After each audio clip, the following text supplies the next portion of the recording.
Mhm. Hi, and a warm welcome to season 5 of Fail and Grow with me, Vilma. I'm one of the co-founders to VLOXQ CPQ, plug and play and seamless integrated to the rest of your ecosystem. So Fail and Grow, it's an after work podcast niched into operational excellence. We talk about different topics that smoothens your sales and your operations to increase your revenue and of course, your profits and margins. Whew, have to take a breather. So I'm really thrilled about today's guest. We will talk about how you as a CEO get the maximum value of your board. And who else then to talk about this than Hannah Meiton? She has a very interesting background. She has worked operating abroad for several years, or I would actually say decades when I counted them. So both in the UK and the US in fast-growing companies such as Meltwater, iZettle, and Soundtrack Your Brand. And Hannah, you're also recently named the SaaS Investor of the Year, and you're the co-founder and partner of Ampli Ventures. So thank you so much for guesting this episode. It's awesome. Thanks for having me, Vilma. It's great to be here. Lovely. Would you mind to just introduce yourself a little bit as a person and also the company you're representing? Yeah, of course. I mean, I think you kind of incorporated all of this, but my background is I've worked in software in more than 20 years, mainly in sales functions, but also heading up marketing and customer success. And the common theme has been around growth and really growing fast by extending the companies that I've worked in into new markets, new divisions, new segments, and so on, and doing that really fast. So I think that has really evolved me as a person, and I think it really speaks to me as a core, and we can speak more about that later on. And since last year, I'm one out of two founders of Ampli Ventures. Together with my co-founder Adrian, we invest in Nordic SaaS B2B companies, and really trying to build an amazing kind of company filled with inspiring entrepreneurs, amazing products, and growing SaaS B2B companies. That sounds super interesting. And just curious, how did you and Adrian end up together and founding this company together, you two? So we met a year and a half ago, and we kind of were introduced by mutual friends in the ecosystem. And the reason for that is that people who have known us for years and followed us saw that we really share a lot of common values and beliefs, but we're also very complementary in each other's backgrounds and experience. And so typically I joke around and I say everything I don't know, Adrian knows, and everything Adrian doesn't know, he knows. But we have different backgrounds. I come from basically working in the companies that we wish to invest in, and he comes from the investing part of it, and then he spent the last 6 years in the management consulting. So he really brings the investor perspective as well as the more of a high level strategic, and I'm more kind of under the hood, refining things and from the operating part. So it was a match made in heaven. It sounds like that. Awesome. And when you talk about interesting companies, founders, great products, you mentioned values. Is value something you look for when investing in companies, or what would you say if you have to choose 3 stuff? What is that determine that you actually do want to invest?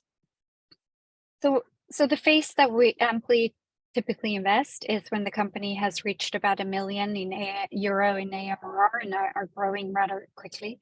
And so you're past the product market fit stage and so on, but you're still a really small team, and it's very founder dominant, which means that the core team that has started and has grown the company to where it is really where you're betting on. So of course, we really seek to invest in entrepreneurs, and the management teams are of essence. So we spend a lot of time getting to know them, making sure that there's a good chemistry between us and them. Also making sure that we understand that this is a really strong, close-knitted team that will be able to grow the company to the vision that they have. So the team and this is such a cliche because all investors says this, but it is really so true.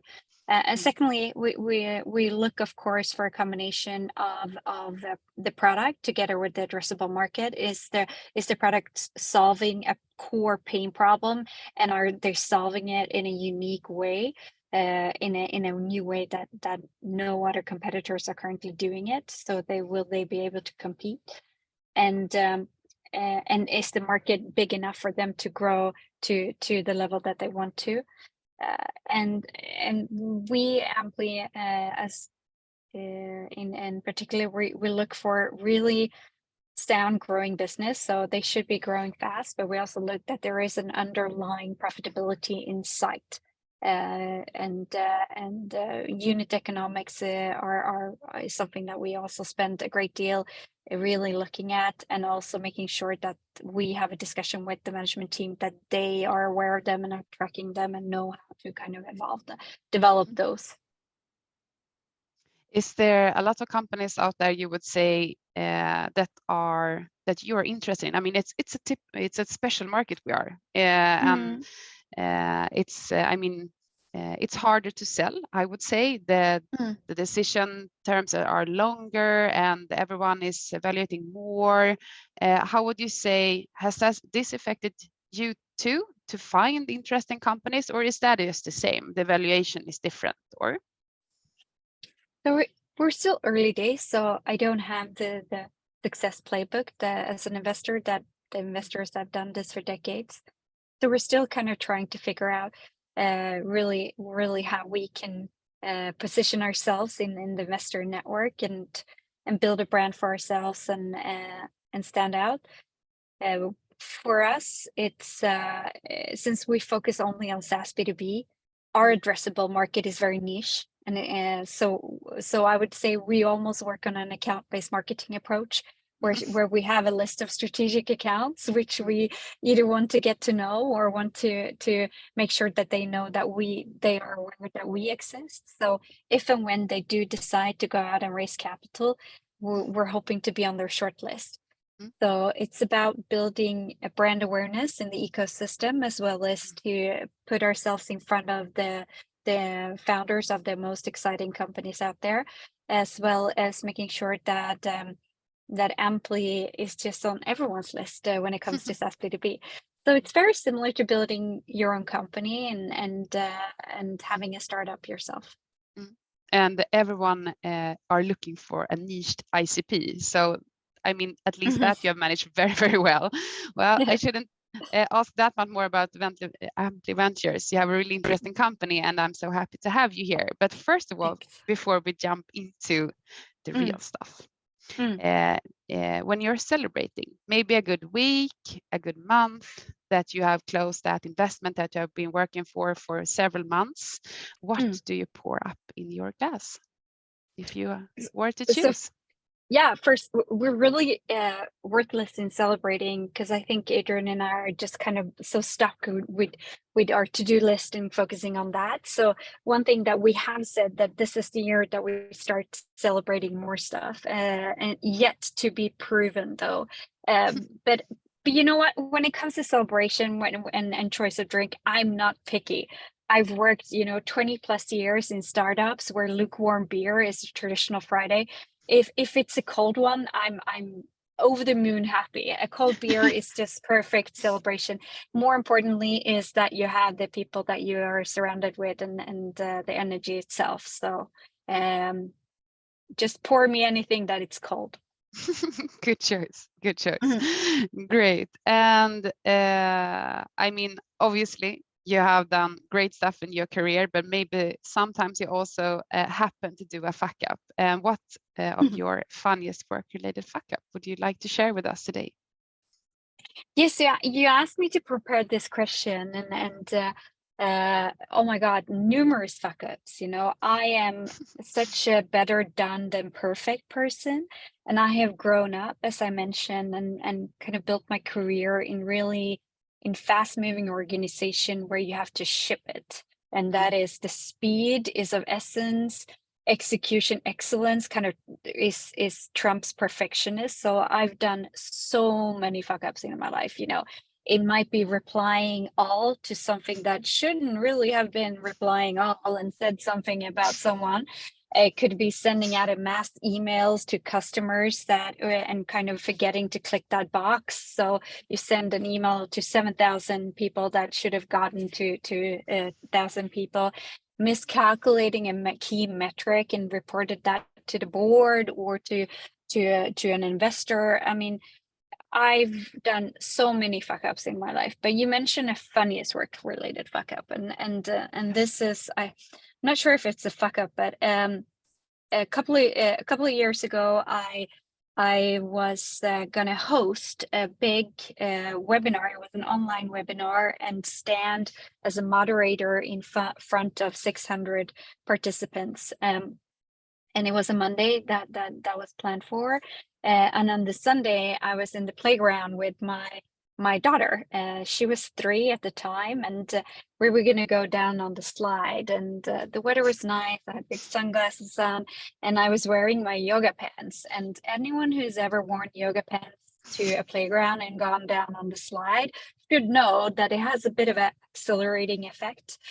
So I slid it down and completely ate the grass, and my glasses were crushed. So, and I hit my face. So I had a black eye. I thought at first I'd broken my nose, and my entire face was swollen. So that evening, I had to call basically the organizer of the event and just say that there's no way I can be in front of a camera tomorrow because it looks like I've been beaten up. And they had to call in a replacement. And to me, I'm extremely loyal. You know, I always want to make sure that I'm never a burden to anyone else, and I always bend over backwards to try and make the people that engage with me are happy. So that was the worst thing ever. And I did turn up to the event, just I wasn't in front of the camera. And it was, I guess, in aftersight, somewhat of a fun work related fuck up. And since then, I'm terrified of slides. Sorry for laughing for that. And I'm just glad that you didn't hurt yourself more, or broke your nose or something. But I never went to that slide with the yoga pants, but I can see it and has definitely. Don't do it. Don't no. do it. Yeah. And now every time I see it, I see one, will see, okay, with the right pants. Otherwise, no. Exactly. Jeans are perfect. Yeah. Okay, Anna, thank you so much for sharing. And I'm glad it went okay after all. So moving on to today's subject, how you as an CEO can maximize your board work. And I think you said something very interesting when we had a short pre-talk about this, that you're not sitting in a board, you're working in a board. And from that perspective, and if you were to take a role as a CEO and you feel that, okay, I really want to maximize now the value that the board can bring and the work I want them to do, from that angle, where should we start here, Hannah? I mean, you are the expert here. Where should we start? So although I am a CEO of Ampli, it's not really comparable, but I've kind of tried to envision myself as a CEO of a very successful B2B SaaS company, of course, right? And right. And I think we should really start from the beginning. First of all, I do think it's extremely important to have clear owner instructions.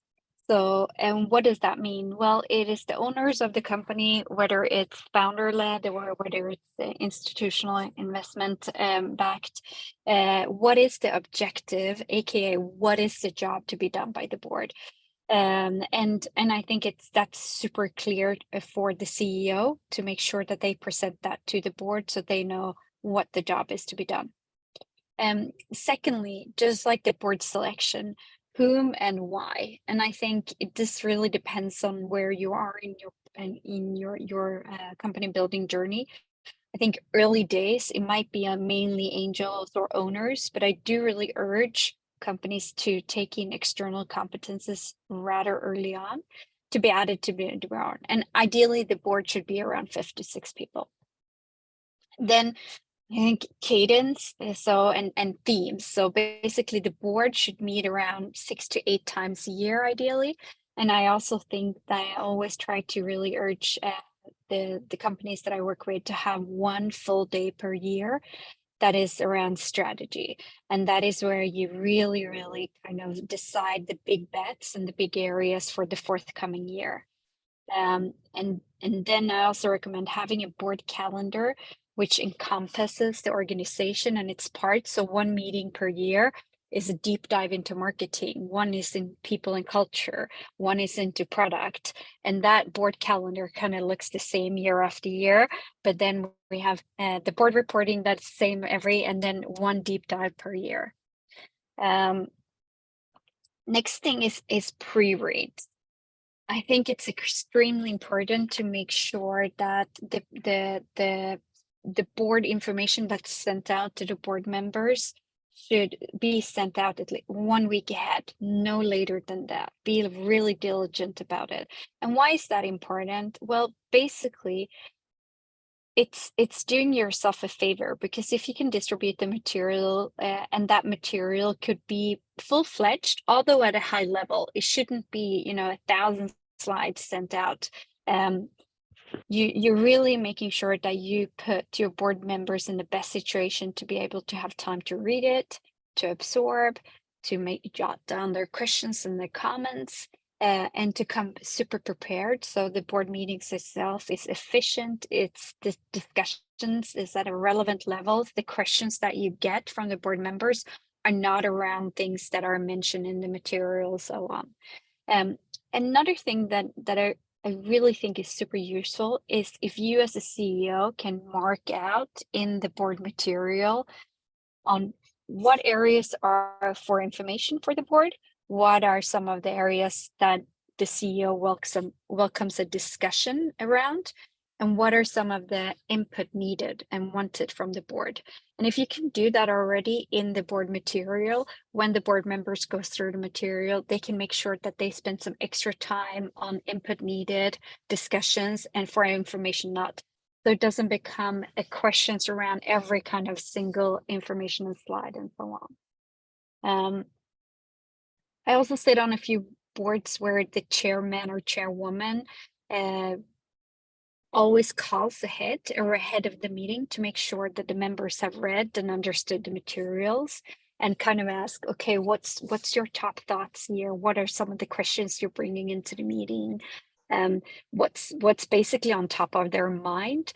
So the chair can kind of brief the CEO on that and make sure that they know the board members' kind of general mood and top of minds that they're walking into the meeting on, and then you can really focus on the shortcutting those discussions.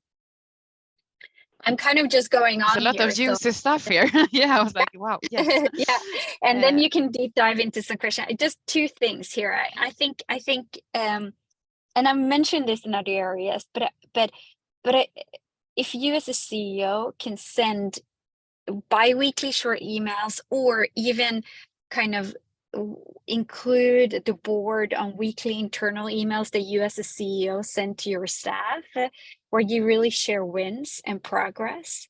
I think that's also really making sure that the board members feels like an extended part of your company, and they're top of mind. They know what's going on outside of the board materials, and I think that is really kind of making them even more committed to the organization. And if I were a CEO, I would really like my board members to be thinking about my company day and night, and whatever I can do to get there, because it's almost like extra set of resources, right?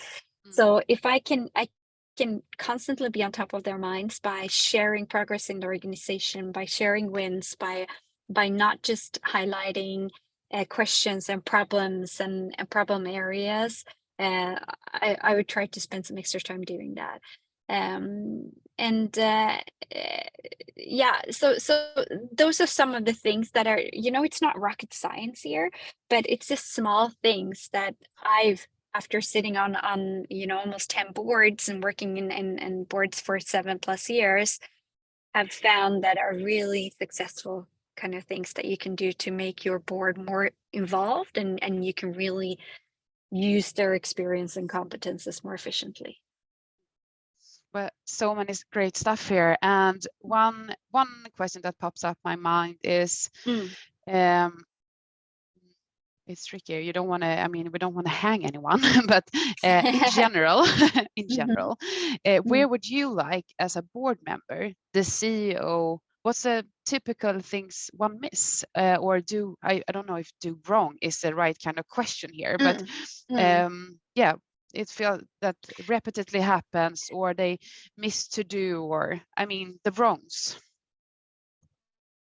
Yeah, I think that's a great question, and it all comes down to having established that level of trust between the CEO and the board, where the board feels like they can involve the board in tricky questions and decisions, and almost expose a level of vulnerability here, to and have the courage to say, I don't know, what do you think about? Or these are some things that are on top of my mind. I don't have the answers to them yet. I would love to discuss and brainstorm with you, but those are the things that I'm worried about or thinking about or don't really have answers to.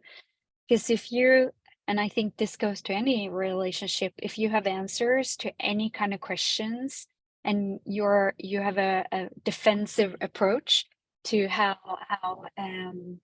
people around you, when they ask questions and so on, you tend to get less engaged after a while, because there's no point asking a question or something like that. So I think that obviously you need to make sure that you as a CEO establish a good level of trustworthiness, that you're the right woman for the job and so on.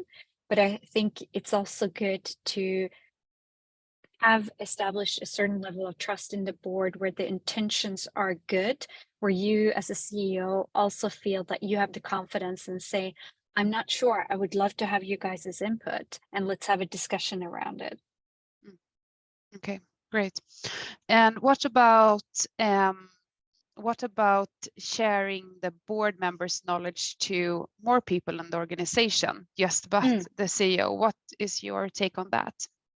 Yeah, and that's a great question, because some of the boards that I worked along is, and I'm really close with the management team, and even, you know, a few levels underneath there, the directors and managers, and that's where you get the juicy stuff, right? That's where you get the good stuff, the real because stuff. yeah, because that's where you really get the ins and outs and what's going on in the organization. So you as a board member can add even more value, as opposed to kind of second guess on very little information that's been in the CEO pack. So I really strongly urge you as a CEO to encourage introduction and really promote mentorship or kind of coaching between the board members and the C levels or the managers in the company, kind of doing a combination of personality as well as previous experience mapped with the role and responsibility in the company. It might also be in recruitment. I joined a lot of interviews actually when we're looking for key people in the board's time and not, because it's good to have that outside-in perspective, as well as when a new manager has been promoted. So it might be someone has new in their role. They've never done that role, especially in fast-growing companies. You typically kind of break new ground and as you work through your career ladder.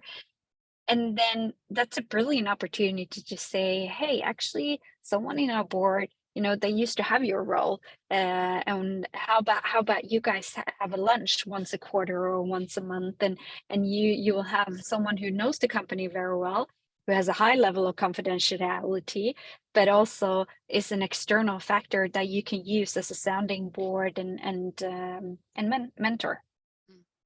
Great, yeah. I really like that. It must help the employee engagement, definitely.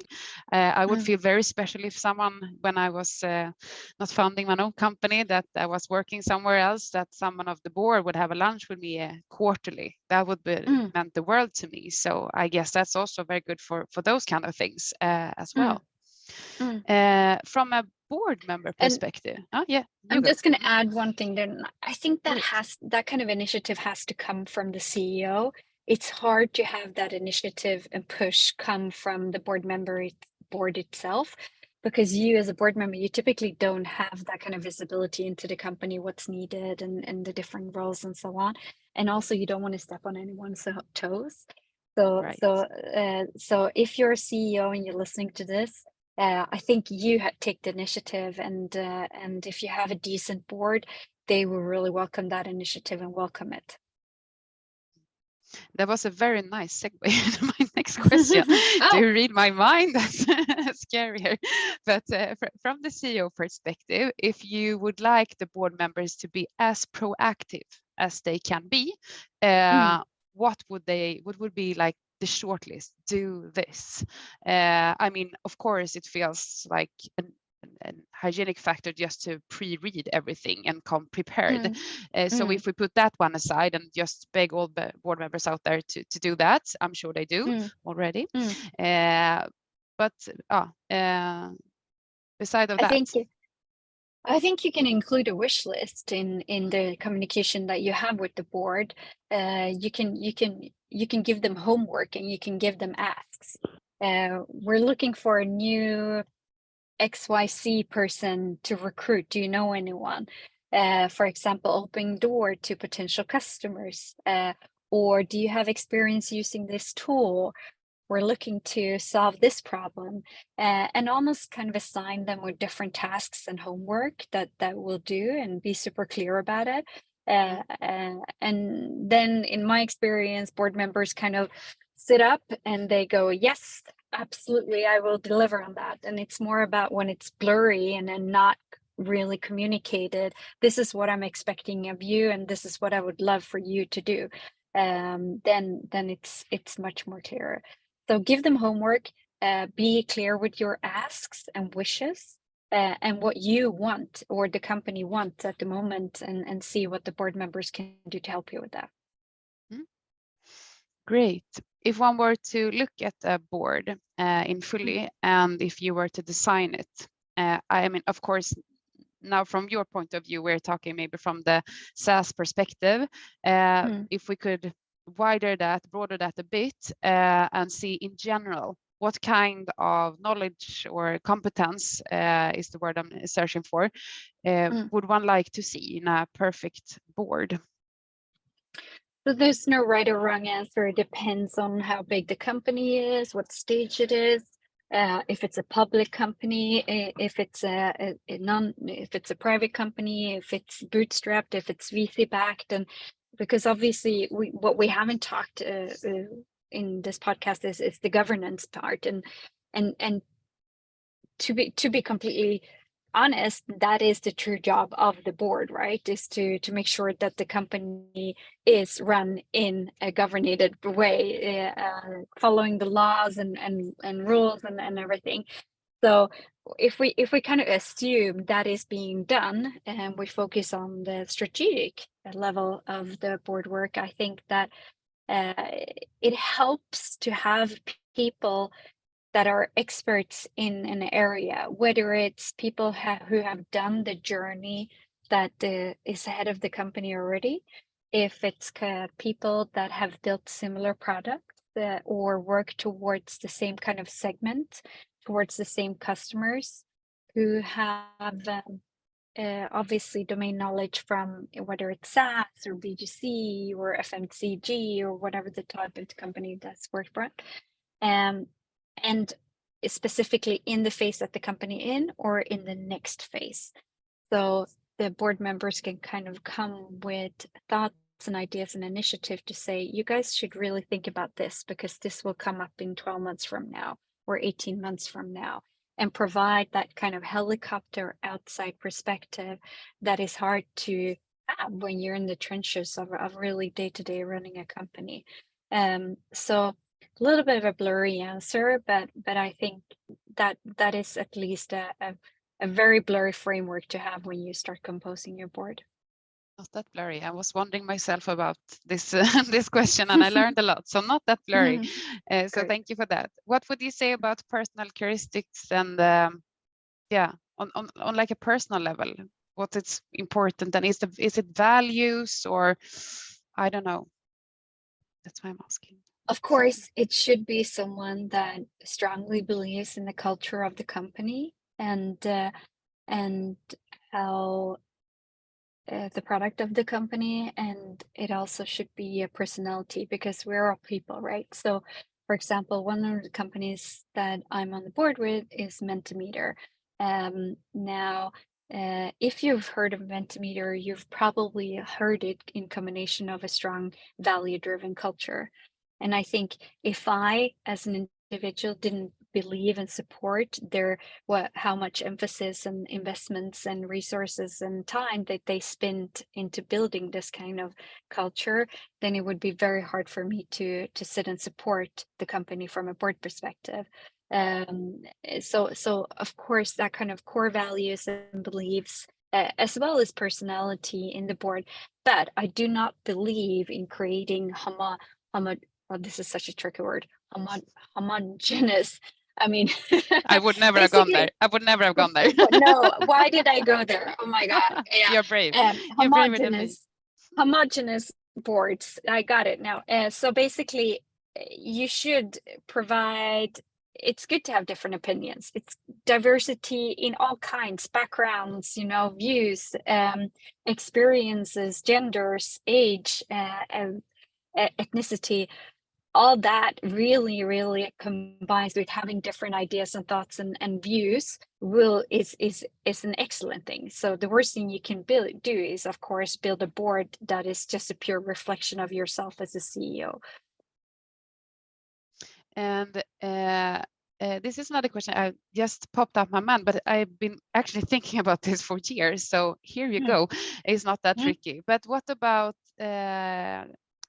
knowledge from different, I mean, not from SaaS, if you were in Mentimeter, from some completely other vertical, selling, I don't know, now machinist is the only thing that pops up my mind, but I know, so you can have that maybe cross knowledge from different verticals, and you can see it from a completely different perspective. Or is that too long, too far from the sense of what we need here? I think that's, it's not a bad idea, but it cannot be too far-fetched, because then it's you're going to spend a lot of time educating, explaining, and convincing the person or the persons that come from very different ways. So if there's a somewhat of a connection, and it might be that you have a strong, for example, US knowledge, even if you haven't worked in SaaS in the US, and the company that you're on the board with are really attacking the US as their next big market, right? So there needs to be some overlapping areas or competences and experience, because otherwise you will probably have a hard time translating your businesses to someone who are very far away from it, and you might lose that value add that you're looking to get from your board. For sure. And I'm sure there's something that I missed from the CEO's perspective. We want to maximize the board work 2023 and beyond. What should we think about? I think, what haven't I asked? Well, I did mention that you should send out pre-reads, and the information pack that you're sending out to the board should be as really as informative as possible. Having said that, one of the things that I always raise with the CEOs of the boards that I'm in is how questioning how much time and how many hours the management team puts into making board slides, to be very concrete. In an ideal world, it should be just a duplicate of the information that you're using internally, with a few kind of changes here and there, because it's very easy to fall into a trap where the board pack and the board work becomes extremely cumbersome, and it takes away time and energy that you can spend on growing the business. And then I think it's keeping that balance about being as informative as and extensive in your board information pack, although spending as little time as possible in creating it. Okay. Something else, or? I try to think here. I'm like fishing here. It feels like if there's something, is there some fish left in the sea? I think let's make sure that we have clear instructions from the owners to what the board should do. Let's make sure that we try to have a board that is diverse in terms of background, competences, age, gender, you have it as possible to complement each other. Let's make sure that the CEO is clear on what is for information, what is for discussion, what is for decisions. And also make sure that you have a chair or chairwoman whose job is to moderate the discussion and make sure that everyone gets to speak during the meetings and apply their thoughts and so on and be involved in decisions. And make sure that you really, really try to pick the raisins out of the cookie of each and every one board members. So what can they contribute with outside of the board in terms of helping you and your company grow? Awesome. Thank you so much. Thank you so much, Anna. Of course. Yeah. I'm curious if you yourself want to improve your work in the boards. Who do you look up to or follow or get or inspired by or bounce idea with? So I'm super lucky because one of the boards that I've been sitting on the longest is Mentimeter. The chairwoman is Katarina Bonde. She is such a board expert pro that I have such a girl crush on her. She's also a dear friend, of course, but I learned so much from her, how she's navigating to how to lead an inspiring yet very governated board work and really kind of moderate through quite tough decisions and cumbersome work at times. So she's a true inspiration, and someone that every meeting I take away so much. And if I ever have questions, I always call her, and she's available and kind of bounce ideas and educates and teaches me a lot. Wonderful. How nice of her to share her knowledge and to engage you in this kind of work. I mean, it's important for others, and it's lovely to hear how it probably goes from person to person, thanks to her. Oh, great to hear. Okay, now I will try to share a question from an earlier podcast. And I mean, I do run a SaaS company, but I'm not that techy myself, so you have to have a little bit patient with me. So this question is from Maria Santmark. She's the CEO of Sustain Lab. Let's see if we manage this. Ska vi se här. Jag hoppas att det kommer låta nu. Ska vi se, share, och så klickar jag här. Du kan bara ge mig en liten tumme upp om det funkar. Så är den här såklart över hela skärmen. Men håll kvar tummen lite så jag sätter på nu. One challenge is to get the board members to know the company in enough detail to be able to provide relevant and tailored advice without having the CEO to spend all her or his time on report creation and keeping the board updated. So my question is, what's your best advice to find that balance of keeping the board updated without overwhelming either the CEO with report creation or the board members with too much material? And why I asked her of this is because I'm working, not sitting in their board. And I thought about this so much myself. So I called her and said, I'm going to record with Hannah Meiton. Could you just record a question for her? And she was like, yeah, of course. And then she did record this question. I think it was so funny because it was something I thought about myself. It's really tricky to have that. I mean, on top fingertop feeling for the company. I mean, I'm super engaged, but life happens at the same time. Now it's your turn. I agree. I will be of quiet course. now. So I think at least once a year you should really kind of review the board pack to make sure that you ask your board members what they find valuable and what you can scrap. So you're constantly kind of optimizing that and focus on the most important things. Secondly, and if you can find a format that's kind of consecutive and the same over and over and over again, it's so much easier to have it part of your operation as opposed to, oh my God, we have a board meeting in 2 weeks, we have to scramble. That together with the board calendars, you already know that in November we're going to have a marketing, and you can start working with your marketing manager on setting that format for the presentation and what have you. Secondly, I do really think that it's a great idea to include your board on the weekly newsletter or weekly mail that you send out to the organization, because you mentioned it a little bit before, and I was like, yes, that would be super great to just receive it once a week or bi-weekly. I get it in 2 of the companies that I'm on the board with, and it's basically my weekly joy. It's my weekly goop, but in B2B SaaS, right? So I read it. It's a delightful, and you get a taste for it. You think about what's happening.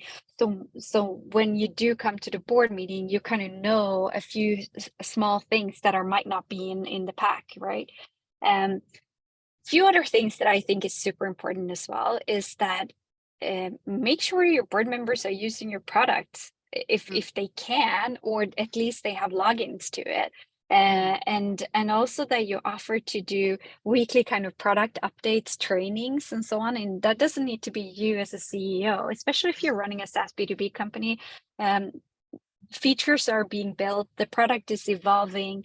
So every quarter, every half a year, you should have half-a-minute product training update session with your board members to make sure that they are really knowing the ins and outs of the product.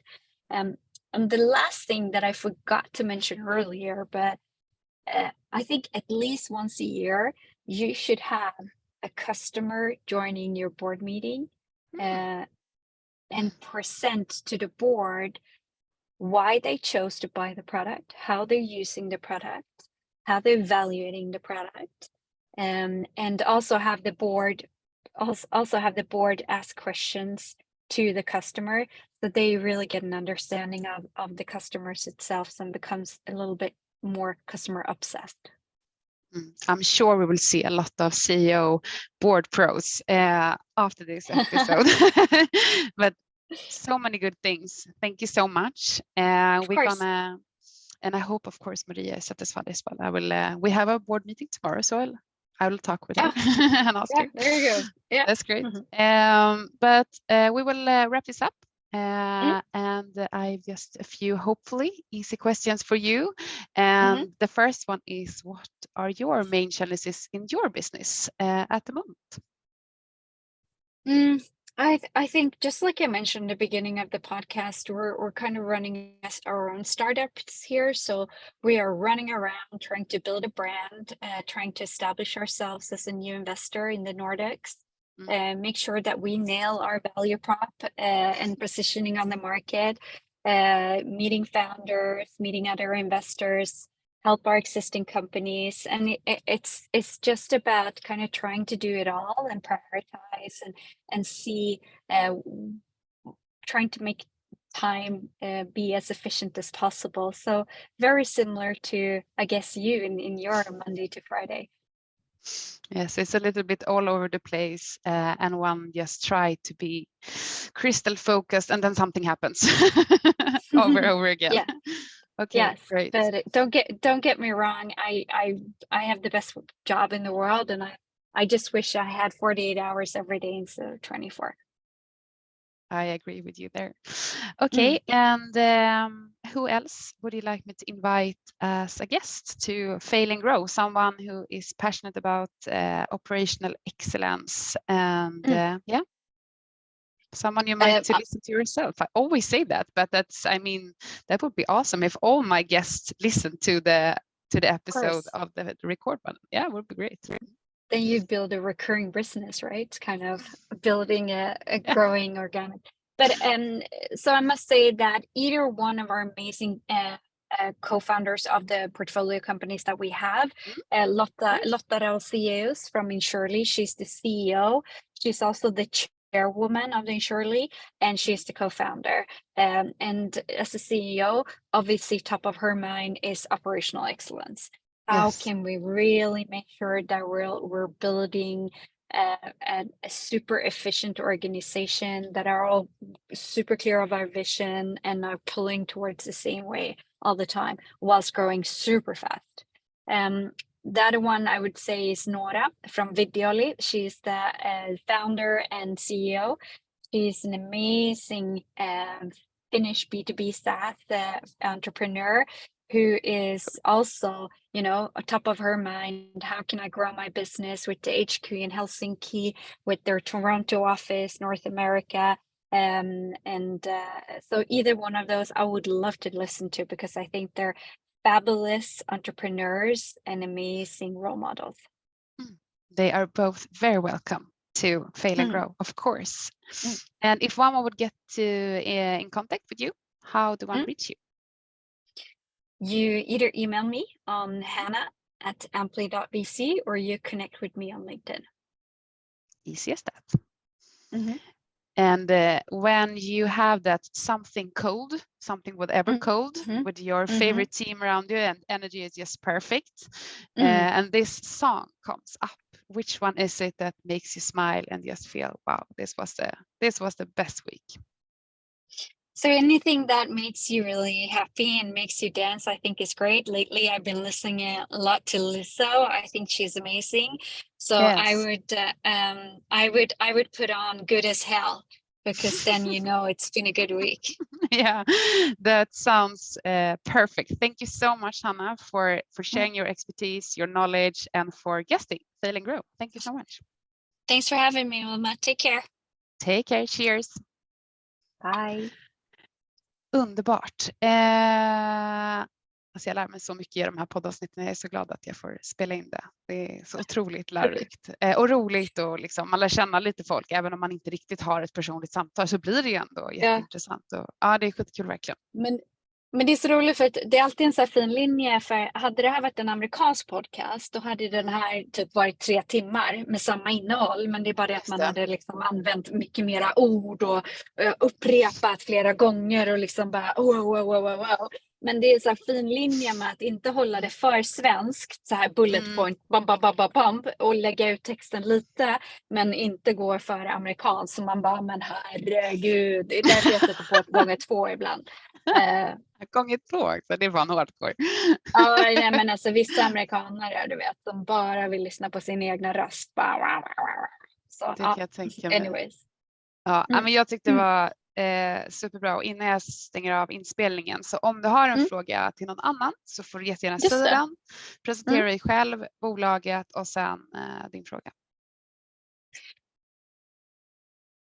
Jo, men jag har en viss, absolut. Ska jag köra nu eller?